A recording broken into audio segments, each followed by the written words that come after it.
What's up everybody, welcome to We Do Tech. Now something that a lot of people keep asking me is how do you start your own tech YouTube channel? How do you get the products for reviews? Do you get to keep them? What? How do you make money on YouTube? All that stuff. So that's what I'm gonna go over today and just explain a lot of the stuff to you guys. But we'll get into all of that right after this. Do you live in South Africa and want to get yourself some awesome new gaming products? Well, go check out Rebel Tech. They have extremely low prices and they stock all the major brands like ASUS, MSI, Gigabyte, Corsair and many more. You're also able to get Destiny 2 when purchasing selected NVIDIA GTX 1080 or 1080 Ti graphics cards. So check out the link in the video description to go get yourself a new graphics card and a new game. Okay, so first up, let me quickly just tell you guys how We Do Tech, the channel, actually started. So first off, me and a friend actually started We Do Stuff, which kind of had to be our gaming channel where we just wanted to play games and then just post this stuff, but that didn't really go too well. In the end, I just did it on my own and I brought out over 100 videos, but I didn't really get any views. I got probably 100 subscribers, that's it. So I didn't really get anything there and I kind of got bored of it and then I stopped. And because I'm really big into tech and everything, I wanted to start my own tech YouTube channel. But the thing is, how do you really start a tech YouTube channel if you don't have a lot of products or just stuff to review? So at that time, I still played the drums, so I played for a few years, and I didn't really do it that much anymore. So I decided to sell my drum kit, and then with the 4 to 5 grand I got, I actually bought a bunch of stuff. I bought a lot of the Sharkoon and Gambius products you'll see way in the beginning of the channel. I bought all of that with my own money and then I started to review the stuff. But after a while it did run out and I had to start doing some other stuff because I also wanted to do almost daily videos, because at that time I was studying and had some free time here and there where I could actually work on different stuff. So what I decided was to start doing some tech news videos every day in the week. So I started to do that. I also brought out a ton of videos after a long time, felt like forever. And I got a few subscribers here and there, but nothing really that massive that I actually thought that it's going really well.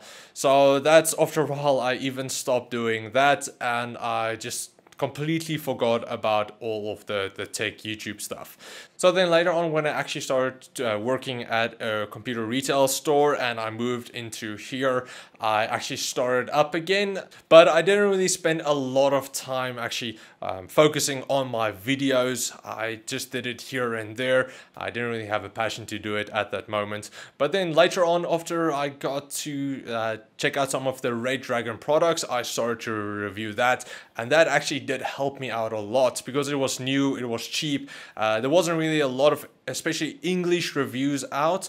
A lot of people actually watched my videos and yeah, that helped me out a lot. And then even one of the suppliers here in South Africa, Syntech, saw my videos and they contacted me and they said do you want to review some more stuff for us? And I was like, yeah, definitely. That was really cool. But that was mostly because here in South Africa, there isn't tech YouTube channels. There's one other one that I know of. So that's mostly the reason why I was, for such a small channel, I was able to actually get not really a sponsor, but just a company to work with. So that was really cool. I actually freaked out when I saw that email. So that was really cool. And then after doing some reviews for them, still doing my own reviews where I actually was able to get some of the products from friends, because working in a retail store, I could actually ask a lot of the people for me to review the stuff and then they could get it back after a while. So luckily I was able in that position to do that. But I know a lot of guys probably aren't, but we'll get into that a bit later. So then also after that, ASUS actually contacted me not too long after that, and they also wanted me to to do stuff for them. And just like a few days after ASUS, Rebel Tech actually contacted me and they wanted me to do stuff for them as well, which was, it was crazy how much stuff was actually going on, and it was really awesome. So then after that, I just kept making reviews and doing videos and stuff like that. Then the Bitcoin stuff happened and that really boosted my channel a lot, although I'm not too happy about that.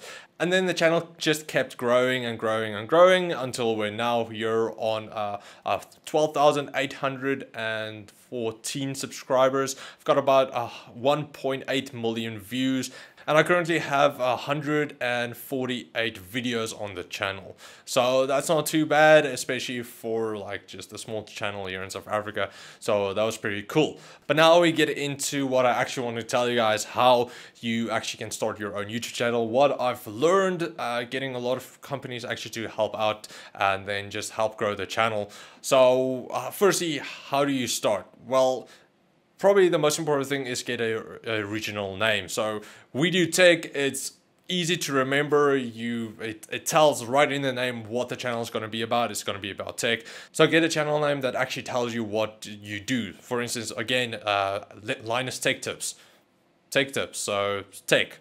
So if you have a channel's name like Kitty123 and you do gaming videos or tech videos, that's not gonna work. You have to have a name that is linked to the videos you are making. Next up, don't think you're gonna make millions of dollars or rands like in the first year. It's gonna take forever actually to do this stuff. So I started in November of 2015, so that's a few years back, and actually now I'm only starting to like grow. Actually, it took me a long time to get where I am now, so don't expect that. And also, just to clarify on the money, you're not really gonna make a lot of money. Personally, I don't make enough money to like cover all of my expenses. I do get a bit here and there to like cover some of the stuff I want to get, fuel, rent. It does cover some of the stuff, but not enough to actually live on. So just keep that in mind. You're really gonna need to get a lot of views to actually make it your full income. Now then, something that I think really helped out my channel a lot was actually my camera techniques, how I actually took in the shots. I didn't just take my phone and just wiggle it around to get the shots, or I just sat here talking about the thing right here. I actually got some nice angles and I got a lot of nice shots. Even though I didn't really have any camera experience before this, I watched some YouTube videos. So I actually took Hardware Canucks as inspiration. They really do a lot of awesome camera shots and I wanted to do that, so I watched a lot of their stuff and just kind of learned from what they are doing. So I kind of think that's the main reason why a lot of people actually liked my videos. It wasn't just me sitting in front of camera just talking a bunch of crap. I did actually show a lot of the nice stuff, and then I also did do a relatively good job at the script. So getting to the script now, if you do the reviews, just write down the full script, write down every word in the beginning. You're not really going to remember everything, and if you just talk about the thing right here, you are going to forget something and you're not going to cover everything. So, and you're also going to be like I am doing right now. So just go over that, write down a full review. And then when you're actually starting recording the script, don't sound like a robot. Don't sound like you're just reading off the script. Project your voice a bit more. I know that's something that when in the beginning I did do well. Also, it's just like a few months back, I still sounded like a robot. So try to project your voice a bit more and it's just going to sound more natural. So yeah, that's probably one of the most important things as well. Then as for equipment, you don't really need to have the best equipment out there. You don't need like a red camera like a lot of the big tech YouTubers use. You can personally use your phone. If you have a nice phone like a Samsung or an iPhone, you can just get really nice shots with that. Just make sure you have enough light. That's probably one of the biggest things that when getting like shots you have to have enough light. You're not gonna have distortion on the noise on the footage, and then it's just gonna look a lot better. Also, again, if you do stuff like this, try to get nice angles on the products, so it does look a bit better than if you don't really have the best camera out there. If you get nice shots, it is going to look a lot better. But now, as for equipment, I personally use a Canon 650D. That's like a T4i, I think, Rebel. So my 650D isn't really that expensive. It's kind of there in the middle of like Canon DSLRs. So it does pretty well with getting the shots. It does shoot at 1080p at 30 frames a second. So you can use that. But you can also go higher if you want to. But personally, I'm still using this after like how many years, and it still works pretty well for me. Just get like a good lens, and then yeah, that's gonna help out a lot. Now then, another important thing is your audio. Now, personally for me, I have a relatively good microphone. The only thing is I don't have a lot of acoustic treatment in my room. Well, I don't have any. So you're gonna probably have to look into that as well. That's just gonna prevent you from getting like an echo, which does not really sound very nice. So you want to sound it as professional as possible. But if you can't acoustic foam your room, you can just use it as it is. You can use some blankets. If you have thick curtains, you can. That's gonna help out a lot. So just try to prevent the sound waves from actually bouncing around in the room. That's the most important thing. But now, as for the equipment you can use, personally, you can just use your phone. I actually used my phone for a few of my recordings, and that worked fine. If you think of it, my phone's microphone is really good because you have to actually call with it. So that's one thing you can use, and it's probably not going to cost you anything.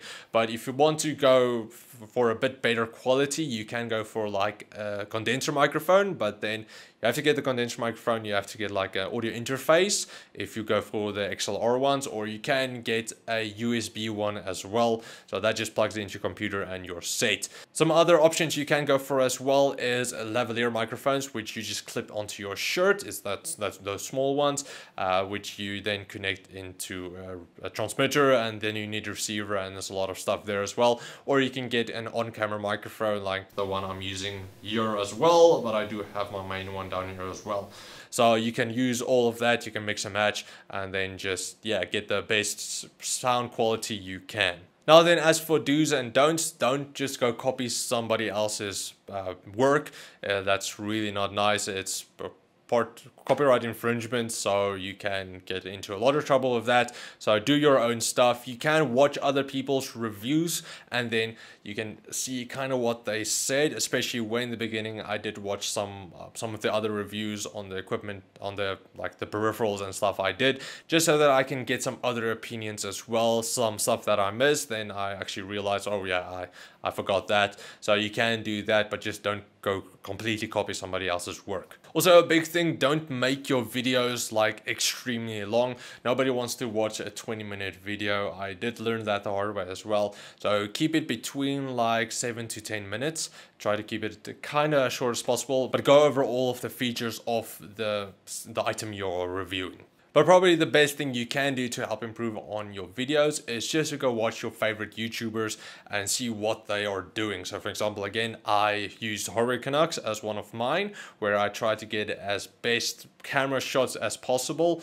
I watched a lot of the videos and saw what angles he was getting, and I tried to mimic that, and it did help out a lot. And now I think I'm doing okay with all of my shots.